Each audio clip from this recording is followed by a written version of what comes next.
ನೀವು ನಿಮಗೆ ಅಂದರೆ ಡಬಲ್ ಸ್ಟ್ಯಾಂಡರ್ಡಲ್ಲಿ ಯಾರ ಮೇಲೆ ಕೇಸ್ ಹಾಕಬೇಕು ಅದನ್ನು ಮಾತ್ರ ಹೆಕ್ಕಿ ಹಾಕ್ತಿರೋ ಅಥವಾ ಕೆಲವರಿಂದ ಹೇಳಿಕೆಗಳನ್ನ ಕೊಟ್ಟಾಗ ಅದನ್ನು ಜಾಣಕಿಯೂಡಲ್ಲಿ ಮರೆತು ಬಿಡ್ತಿರೋ. ಆದರೆ ಯಾರ ಮೇಲೆ, ಈಗ ಮುಸ್ಲಿಮರ ತುಷ್ಟೀಕರಣ ಅಂತ ನಾವು ಮಾತನ್ನು ಹೇಳ್ತೀವಿ. ನಾನು ಸಾದಿಕ್ ಪಾಷಾ ಅವ್ರ ಹತ್ರ ಕೇಳೋದು, ಇಂಥ ಸಂದರ್ಭಗಳು ಬಂದಾಗ ಈ ಮುಸ್ಲಿಂ ಸಮುದಾಯ ಇದೆ, ಒಕ್ಕೂಟ ಇದೆ, ಅಂದರೆ ಬೇರೆ ಬೇರೆ ನಿಮ್ಮ ರೀತಿ, ಇದನ್ನು ಒಂದು ಪ್ರೆಸ್ ಮೀಟ್ ಮಾಡಿ ಯಾಕೆ ಇಂಥ ಸಂದರ್ಭ, ಈಗ ಅವತ್ತು ಏನು ಪಾಕಿಸ್ತಾನ ಜಿಂದಾಬಾದ್ ಅಂತ ಹೇಳುವಾಗ ಇಷ್ಟೆಲ್ಲ ಕಿರಿಕಿರಿ ಆದಾಗ ಒಬ್ಬ ಇಬ್ಬರು ಮಾಡಿದ ತಪ್ಪಿದೆ, ಇಡೀ ಸಮುದಾಯದ ಮೇಲೆ ಅದು ಹೇರಿಕೆ ಆದಾಗ ನಾನು ಹೇಳೋದು ಸರ್, ಒಂದು ಪ್ರೆಸ್ ಮೀಟ್ ಕರೆದು ನೋಡಿ ನಮಗೆ ಇದಕ್ಕೆ ಸಂಬಂಧ ಇಲ್ಲ ಅಂತ ಹೇಳಿಕೆಗಳನ್ನು ನಾವು ಯಾವುದೇ ಕಾರಣಕ್ಕೆ ಸಹಿಸೋದಿಲ್ಲ.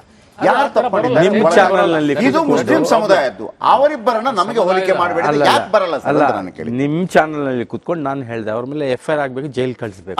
ಅದು ಡಿಬೇಟ್. ನಾನು ಇಂಡಿವಿಜುವಲ್ ಮಾತಾಗಿದೆ, ಅವರಿಗೆ ಸಪೋರ್ಟ್ ಮಾಡಿ. ಈಗ ಸ್ವಾಮೀಜಿ ವಿಚಾರಕ್ಕೆ ಬಂದು ಒಬ್ಬ FIR ಮಾಡ್ತಾನಲ್ಲ, ನಾನು ಕೇಳಿದ್ದು ಓಕೆ, ಅದು ಅವರ ಹಕ್ಕು ಅಲ್ಲ ಸರ್. ಅದೇ ತರ ನಿಮ್ಮ ತಮ್ಮದೇ ಸಮುದಾಯದವರು ಮಾಡುವಂತ ಸಂದರ್ಭದಲ್ಲೇ ಕೂಡ ಹೇಳಿ, ಸಂದರ್ಭದಲ್ಲಿ ಒಂದು ಕಾನ್ಫರೆನ್ಸ್ ಮಾಡಿ ಮುಸ್ಲಿಂ ನಾಯಕರು ನೋಡಿ ನಮ್ಮಿಬ್ಬರ ನಡುವೆ ತಂದಾಕಬೇಡಿ ರಾಜಕಾರಣಿಗಳು, ಏನ್ ಕ್ರಮ ಇದೆ ನಮ್ಮ ಗಮನಕ್ಕೆ ತನ್ನಿ. ನೀವು ಯಾವುದನ್ನು ರಾತ್ರೋರಾತ್ರಿ ನಾವು ಜೊತೆಯಾಗಿ ಅಲ್ಲಿ ಜೀವನ ನಡೆಸ್ತಾ ಇದ್ದೀವಿ, ರಾತ್ರೋರಾತ್ರಿ ಅವನ ಜಾಗ ನಡುವೆ ಹಾಳಾಗೋಯ್ತು, ನೀನೆಲ್ಲೋ ಬೆಂಗಳೂರಲ್ಲಿ ಇರ್ತೀಯಪ್ಪ ಅನ್ನುವಂಥದ್ದು ಯಾಕೆ ಹೇಳಲ್ಲ ಜನಗಳು ಅಂತ. ಈಗ ನೋಡಿ ಸರ್, ಈಗ ಮೊನ್ನೆ ಒಂದು ಪ್ರೋಗ್ರಾಮ್ ಬೆಂಗಳೂರಿನಲ್ಲಿ ನಡೀತು ವಕ್ಫ್ ಬಗ್ಗೆ, ಅದರಲ್ಲಿ ಒಬ್ಬನು ರಾಜಕಾರಣಿ ಇಲ್ಲ. ನಾವು ಸ್ಟೇಜ್ ಮೇಲೆ ನಾವು ಎಳ್ಸ್ಬಿಟ್ಟಿದೀವಿ, ಕೆಳಗಡೆ ಇಲ್ಲೋ ಅಂತ ಹೇಳ್ಬಿಟ್ಟಿದ್ವಿ, ಒಬ್ರಿಗೆ ನಾವು ಸೇರಿಸಲಿಲ್ಲ.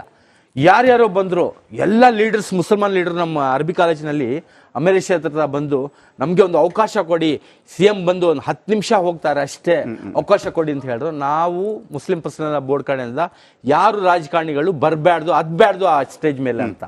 ಈಗ ರಾಜಕಾರಣಿಗಳು ಕಾಂಗ್ರೆಸ್ ಆಗ್ಲಿ ಬೇರೆ ಮುಸಲ್ಮಾನರ ಬಗ್ಗೆ ನಾವು ಇದೀವಿ ಅಂತ ಹೇಳ್ತಾರಲ್ಲ, ಅವ್ರ ಮೇಲೆ ನಾವು ಬಿಡ್ತಾ ಇರ್ತೀವಿ ನೋಡಿ, ನಮ್ಮ ಮೇಲೆ ನನ್ನ ತೊಂದರೆ ಬರೆದ್ರೆ ನೀವು ಇದ್ದೀರಂತ, ಅದು ಈಗ ಬಿಟ್ಬಿಟ್ಟಿದ್ವಿ ನಾವು. ಈಗ ನಾವು ಹೇಳಲ್ಲ, ಅದು ನಾವು ಅವ್ರ ಮೇಲೆ ವಿಶ್ವಾಸ ಮಾಡಲ್ಲ, ಅವ್ರ ಮೇಲೆ ನಾವು ನಂಬಿಕೆ ಮಾಡಲ್ಲ. ರಾಜಕಾರಣಿ ಅವ್ನು ಮಾಡ್ತಾನೆ, ಏನಿದ್ರೇನು ಕಾನೂನು ಪರವಾಗೇನೆ ನಾವು ಇದು ಮಾಡ್ತೀವಿ. ಈಗ ನೋಡಿ ಸರ್, ಬಾಯಿನಲ್ಲಿ ಮೈಕ್ ಸಿಗ್ಬಿಟ್ರೆ ಏನಾಗುತ್ತೆ, ಒಂಥರ ಹುಚ್ಚು ಬಂದ್ಬಿಡುತ್ತೆ. ಇದರಲ್ಲಿ ಬಾಯಿಗೆ ಬ್ರೇಕೇ ಇರಲ್ಲ. ಜಮೀರು ಅವರು ಮಾತಾಡ್ತಾರೆ, ಮತ್ತೆ ನಮ್ಮ ಯತ್ನಾಳ್ ಅವರು, ಅವ್ರಿಗೆ ಬ್ರೇಕೇ ಇಲ್ಲ, ಏನೇನು ಹೇಳ್ಬಿಡ್ತಾರೆ. ಪಾಕಿಸ್ತಾನ ಬಿಟ್ರೆ ಬೇರೆ ಬಾಯಿನಲ್ಲಿ ಇಲ್ಲ ಅವ್ರಿಗೆ, ಪಾಕಿಸ್ತಾನ ಮುಸಲ್ಮಾನ ಎರಡೇ ಬಂಡವಾಳ ಅವರು ಯತ್ನಾಳ್ ಅವ್ರಿಗೆ. ಈ ತರ ಈ ಕಡೆನೂ ಇದ್ದಾರೆ, ಆ ಕಡೆನೂ ಇದ್ದಾರೆ. ಅದ್ ನೋಡ್ಬಿಟ್ರೆ ನಾವು ನೀವು ಕುತ್ಕೊಂಡು ಬೇರೆ FIR ಮಾಡ್ತಾ ಇರ್ಬೇಕು ಈ ರೂಮೇರೆ ಎಲ್ಲ ಹಂಗೆ. ಇನ್ನೊಂದು ಏನಂದ್ರೆ ನಡಿ, ಈಗ ಉಲ್ಮಾಗಳು, ಈಗ ರಾಜಕಾರಣಿ BJP ಕಾಂಗ್ರೆಸ್ ಆ ಫೈಟ್ ನಡೀತಾ ಇತ್ತು. ಈಗ ಏನಾಗಿದೆ, ಆ ಕಡೆಯಿಂದ ಸ್ವಾಮೀಜಿ ಹೇಳ್ತಾರೆ, ಈ ಕಡೆಯಿಂದ ಉಲ್ಮಾ ಹೇಳ್ತಾ ಇದ್ದಾರೆ. ಅಲ್ಲ ಪಾಷಾ ಅವರೇ, ಈಗ ಹೇಳಿದ್ರಿ ನೀವು ಒಂದು ಮೀಟಿಂಗ್ ಮಾಡಿದ್ರಿ, ಏನೋ ಪಾಲಿಟಿಷಿಯನ್ಸ್ ನೆಲ್ಲ ದೂರ ಇಟ್ರಿ ಅಂತ. ಆ ಒಂದು ಮೀಟಿಂಗ್ಗೆ ಮೀಡಿಯಾ ಕರೆದಿದ್ರ? ಮೀಡಿಯಾ ಬಂತಲ್ಲ, ಕವರೇಜ್ ಆಗಿದೆ. ಸಿಗಲ್ಲ. ಈಗ ಏನು ಆಪೋಸಿಟ್ ತೋರ್ತಾ ಇದಾರೆ, ಯಾವ್ದೋ ಒಂದು ಡೈಲಾಗ್ ಅದು ಹಿಡ್ಕೊಂಡು ಅದ್ ಮುಂಚೆ ಹೇಳಿರೋದು ಮಾತು ತೋರಿಸ್ತಾ ಇಲ್ಲ. ಏನ್ ಮಾತು ಹೇಳಿದಾರೆ ಮುಂಚೆ ಏನ್ ಹೇಳ್ತಾ ಇದ್ದಾರೆ ಅದು ತೋರಿಸ್ತಾ ಇಲ್ಲ ಮೀಡಿಯಾನಲ್ಲಿ. ಆಮೇಲೆ ಏನೋ ಒಂದು ಡೈಲಾಗ್ ಇರುತ್ತೆ ನೋಡಿ, ಅದು ಕಾನೂನು ವಿರೋಧ ಆಗಿರುತ್ತೆ, ಕಾನೂನು ಪರವಾಗಿರುತ್ತೆ, ಪರವಾಗಿರೋದು ತೋರಿಸ್ಬೇಕು, ವಿರೋಧ ಅಲ್ಲೇ ನಾವು ತಪ್ಪು ಮಾಡ್ತಿರೋದು. ಒಂದು ಪ್ರೆಸ್ ಮೀಟ್ ಮಾಡಿ ನೀವು 10 ಜನ ಕೂತ್ಕೊಂಡು ನಮ್ಮ ಪಾಯಿಂಟ್ ಏನಪ್ಪ, 10 ವಿಷಯಗಳನ್ನ ಅದೇ ಸಮಾವೇಶಗಳು ಬಂದಾಗ ಏನಾಗುತ್ತೆ ಗೊತ್ತಾ, ಅವನು ಉಗ್ರ ಆಗ್ತಾನೆ, ಮತ್ತೊಂದು ಆಗ್ತಾನೆ, ಈ ಸ್ವಾಮೀಜಿ ಹೇಳ್ದಂಗೆ ಅಲ್ಲೂ ಆಯ್ತು ಮತ್ತೊಂದಾಯ್ತು, ಅದೇ ಹೈಲೈಟ್ ಆಗ್ತದೆ. ನಮ್ಮ ಉದ್ದೇಶಗಳೇನು ಅಂತ ಅದು ಹೋಗೋದೇ ಇಲ್ಲ ಅಂತ. ನಾನು ಸ್ವಾಮೀಜಿ ಬಳಿ ಹೋಗ್ತಾ ಇದ್ದೀನಿ, ರಾಜಶೇಖರಾನಂದ ಸ್ವಾಮೀಜಿ ಬಳಿ. ಸ್ವಾಮೀಜಿಗಳಲ್ಲಿ ನೀವು ಕೂಡ ಅನೇಕ ವರ್ಷಗಳಿಂದ ಇಂಥ ಅನೇಕ ಚರ್ಚೆಗಳಲ್ಲಿ ಪಾಲ್ಗೊಂಡಿದ್ದೀರಿ. ನನಗೆ ಯಾವತ್ತೂ ಕೂಡ ಇಂಥ ಇದೆಲ್ಲ ಕೆಲವು ಗಂಭೀರ ಸಮಸ್ಯೆಗಳು, ಇದು ಯಾವತ್ತೂ ಕೂಡ ಸಮಾಜವನ್ನು ಕಟ್ಟೋದಿಲ್ಲ, ಇದು ಸಮಾಜವನ್ನು ಶಿಥಿಲ ಮಾಡ್ತಾನೆ ಹೋಗುತ್ತೆ. ಸ್ವಾಮೀಜಿಗಳು ಅಂತ ಹೇಳುವಾಗ ಅಥವಾ ಮುಸ್ಲಿಮರು ಅಂತ ಹೇಳುವಾಗ ಅವರ ಬ್ಯಾಕಪ್ ಆಗಿ ಕೆಲವು ರಾಜಕೀಯ ಪಕ್ಷಗಳು ಇದನ್ನು ಹೇಳ್ತಾ ಪ್ರತಿಯೊಬ್ಬರು ಹೇಳೋದೇನು, ನಮ್ಮ ದೇಶ ಒಳ್ಳೇದಾಗಬೇಕು, ನಮ್ಮ ಸಮಾಜ ಸುಧಾರಣೆ ಆಗಬೇಕು. ಸುಧಾರಣೆ ಯಾವಾಗ, ಇದು ಯಾವಾಗ ಬುದ್ಧಿ ಬರೋದು? ಹಿಂದೂಗಳಿಗೆ ತೊಂದರೆ ಆದಾಗ ಅಥವಾ ಸಮುದಾಯಕ್ಕೆ ತೊಂದರೆ ಆದಾಗ ಹಿಂದೂಗಳು, ಅದರಲ್ಲಿ ಆ ಜಾತಿಗಳು ಅಂದರೆ ಅದಕ್ಕೆ ಆ ಸಮುದಾಯದ ಜನರು, ಆಮೇಲೆ ಮುಸ್ಲಿಮರದ್ದು ಬಂದಾಗ ಮುಸ್ಲಿಮರದ್ದು ನಿಂತ್ಕೊಂಡು ಅವರ ಪ್ರಾಬ್ಲಮ್ಗಳು ಹೇಳ್ಕೊಳ್ಳೋದು. ಈ ಹೊಡೆದಾಟದ ಹೊರತಾಗಿ ಇಷ್ಟೊಂದು ಅದ್ಭುತವಾದ ಸಂವಿಧಾನಗಳಿರುವಾಗ ಎಲ್ಲರನ್ನ ಕೂಡ ನಾವು ಒಂದುಗೂಡಿಸಿಕೊಂಡು ಹೋಗಬಲ್ಲೆ. ನಾನು ಮೊನ್ನೆ ಒಂದು ಮಾತನ್ನು ಹೇಳ್ತಾ ಇದ್ದೆ, ಮಣೇಕ್ಷ ಮಹಾದಂಡ ನಾಯಕ, ಭಾರತದ ಮಹಾದಂಡ ನಾಯಕ. ಮಣೇಕ್ಷ ಪೆರೇಡ್ ಮೈದಾನ ಇರೋದ್ರಿಂದ ಗೊತ್ತಾಗುತ್ತೆ. ಯಾರು ಮಣೇಕ್ಷ, ಯಾರು ರತನ್ ಟಾಟಾ, ಭಾರತ ರತ್ನ ರತನ್ ಟಾಟಾ ಯಾರು? ಹಿಂದೂನಾ? ಹಿಂದುತ್ವಕ್ಕೂ ಅವ್ರಿಗೂ ಸಂಬಂಧನೇ ಇಲ್ಲ. ಪಾರ್ಸಿ ಅವರು ಹೊರಗಡೆಯಿಂದ ಇಡೀ ದೇಶ ಅವರ ಕೈಯಲ್ಲಿತ್ತು. ಅಲ್ಲ, ಇಡೀ ದೇಶಕ್ಕೆ ಎಂತ ಕಾಂಟ್ರಿಬ್ಯೂಟ್ ಇಡೀ ದೇಶ ಅವರ ಕೈಯಲ್ಲೇ ಇತ್ತು. ಆಯ್ತಾ? ರತನ್ ಟಾಟಾ ನಾಟ್ ಹಿಂದೂ. ಅವರು ತೀರ್ಕೊಂಡಾಗ ಏನು ಯಪ್ಪ, ಯಾವ ಭಾರತ ದೇಶದ ಅಂದ್ರೆ ಇಲ್ಲಿ ಹುಟ್ಟಿದ ಧರ್ಮದಲ್ಲಿ ಹುಟ್ಟಿದವರು ತೀರ್ಕೊಂಡಾಗಲೂ ಕೂಡ ಅಷ್ಟು ಬೇಸರ ಪಟ್ಟಿಲ್ಲ. ಅಂದ್ರೆ ಈ ದೇಶ ಎಲ್ರಿಗೂ ಅಂತ ಒಂದು ಅವಕಾಶವನ್ನ ಕೊಟ್ಟಿದೆ. ಯಹೂದಿಗಳನ್ನ ಎಲ್ಲಾ ಕಡೆ ಒದ್ದೋಡಿಸಿದಾಗ ನಮ್ಮ ದೇಶ ಮಾತ್ರ ಅವರಿಗೆ ಅವಕಾಶ ಕೊಟ್ಟಿದೆ.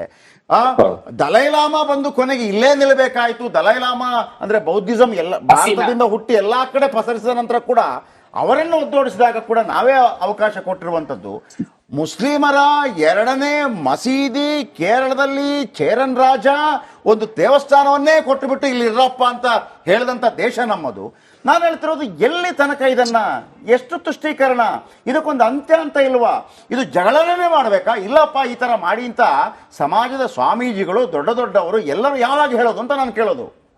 ಪ್ರಸ್ತುತ ಸನ್ನಿವೇಶದಲ್ಲಿ ಭಾರತ ತುಂಬಾ ಸಹಿಷ್ಣು ರಾಷ್ಟ್ರ ಅನ್ನುವಂತ ಭಾವನೆಗಳು ಬಂದಾಗ ಸಾಮಾನ್ಯವಾಗಿ ನಮ್ಗನ್ನಿಸ್ತದೆ ಇಸ್ಲಾಂ ಅನ್ನುವ ಇವತ್ತಿನ ವ್ಯವಸ್ಥೆ ತುಂಬಾ ಶಾಂತಿಯನ್ನ ಬೋಧಿಸ್ತದೆ ಅಂತ ಪಾಠ ಮಾಡುವವರು ಇಂತಹ ವ್ಯವಸ್ಥೆಗಳಿಗೆ ಯಾಕೆ ಮುಂದೆ ಹೋಗ್ತಾರೆ ಅನ್ನೋದೇ ಬಹಳ ಸಂಶಯ. ಅಂತಂದ್ರೆ ಸ್ವಾಮೀಜಿ ಮಾತಾಡಿದ್ರು ಅನ್ನುವ ಕಾರಣಕ್ಕೇನೆ ಹೋಗಿ ದೂರು ದಾಖಲು ಮಾಡೋದಾದ್ರೆ ಇಂತಹ ಸಹಸ್ರ ವಿಷಯಗಳಿದ್ದಾವೆ.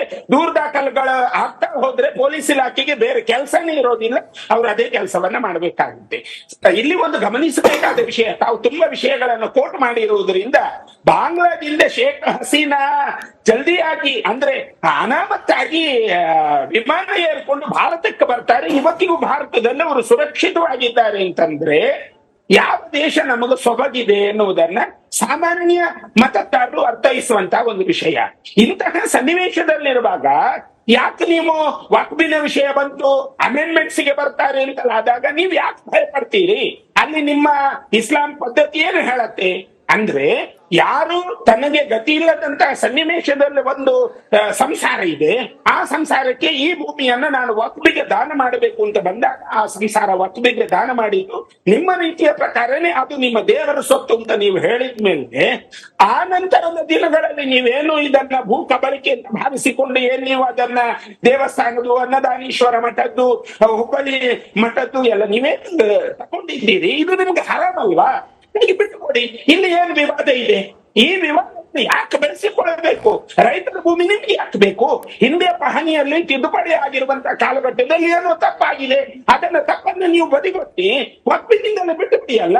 ನಿಮ್ಗೆ ವಕ್ಫಿನಲ್ಲಿರುವ ಹಕ್ಕು ಏನು? ಅಬಲೆಯರು, ವಿಧವೆಯರು, ಅವರಿಗೆ ನೀವು ವ್ಯವಸ್ಥೆಯನ್ನು ಮಾಡಿಕೊಡಬೇಕು ಅಂತ ನಿಮ್ ಕಾನೂನು ಇರೋದು. ಹಾಗಾಗಿ ನೀವು ಆ ಕಾನೂನನ್ನೇ ಮೀರಿ ಭೂಮಿಯನ್ನೇ ಹೋಗ್ತೀರಿ ಅಂದ್ರೆ ಮತ್ತೆ ನಿಮ್ಮಲ್ಲಿ ಹಲಾಲ್ ಎಲ್ಲಿದೆ ಎನ್ನುವುದನ್ನ ಮುಸಲ್ಮಾನರು ತೋರಿಸಿಕೊಡಬೇಕಾದಂತ ಒಂದು ಸನ್ನಿವೇಶ ನಿರ್ಮಾಣವಾಗಿದೆ ಅಂತ ನಮ್ಗೆ ಅನ್ನಿಸ್ತದೆ. ಇಲ್ಲಿ